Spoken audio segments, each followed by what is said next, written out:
Aujourd'hui dans SCO News, on part à la rencontre de Thomas Mieniel. Mais avant, petit retour en arrière, nous sommes le 26 mai 2009 et Olivier Piqueux est heureux comme un gamin. Et pour cause, le manager général d'Angers SCO vient de réaliser un gros coup sur le marché des transferts en obtenant la signature pour 3 ans du défenseur central Thomas Mieniel en fin de contrat avec son club de Clermont. C'est une grosse opération qu'on a réussi à faire. C'est un joueur qu'on suivait depuis pas mal de temps. Avec le coach, on avait effectivement décidé d'attirer ce garçon. Depuis, Thomas a débarqué sur les bords de Maine avec sa femme et sa petite fille de 2 ans. Et le moins que l'on puisse dire, c'est qu'en l'espace de 2 mois, ce grand gaillard d'1,92 m a déjà conquis dirigeants, staff et coéquipiers.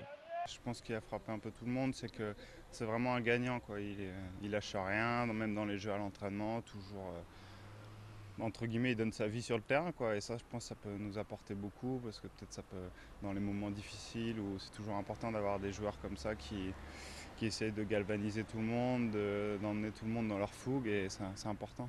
Important à tel point que Thomas semble évoluer dans sa nouvelle équipe comme un poisson dans l'eau. Pour en avoir la confirmation, nous avons sollicité l'ancien Clermontois. Ce matin, il s'est rendu dans nos locaux pour réaliser un entretien. Avant de commencer, nous avons pris le temps de prendre un petit café, d'effectuer une visite d'Angers 7 en passant par le plateau et la régie. Ensuite, on est passé aux choses sérieuses. Tout d'abord, moi, c'est le projet qui m'a plu. Et puis, surtout les personnes qui m'ont présenté ce projet. J'avais envie de travailler, que ce soit avec le coach ou avec Olivier Piqueux. Donc, dès que je les ai eus au téléphone, qui m'ont présenté ce projet-là, ça a été comme pour moi une évidence, quoi. À Laval, il m'a fallu plus de 6 mois. Ici, ça a été beaucoup plus simple. Certainement dû au fait que le groupe avait déjà bien vécu depuis 2 ou 3 saisons. Et ça a été beaucoup plus facile.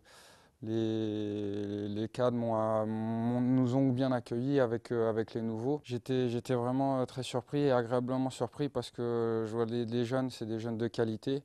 Et les vieux, bon, toujours entre guillemets, ils ont encore la rate, ils ont encore la moelle, ils ont encore envie de faire quelque chose. Et de toute façon, dans un groupe, c'est ce qui est important, quoi. Il s'affirme comme un vrai leader et comme quelqu'un qui s'est facilement adapté à notre organisation. Ça a toujours été comme ça, j'ai pas à me forcer. Je ne joue trop pas ma place parce que je sais qu'il y a des capitaines, des cadres, des gens qui sont là depuis un petit moment, mais du fait de ma place et de ma position sur le terrain, c'est naturel. Mais bon, il y a des gens déjà qui sont en place au club et ça marche très bien comme ça. J'ai juste à me fondre dans le groupe, quoi. Pousser les autres pour que chacun donne son maximum, ouais, c'est un peu, c'est ce que j'aime faire parce que bon, moi je me donne toujours à 100%. Donc bon, j'aime bien que les autres qui sont autour de moi, qui travaillent avec moi, soient aussi à 100%. En plus d'être un leader sûr et en dehors du terrain, Thomas Mieniel est aussi un exemple à suivre en termes d'état d'esprit. Jean-Louis Garcia doit certainement se frotter les mains d'avoir un tel joueur à sa disposition.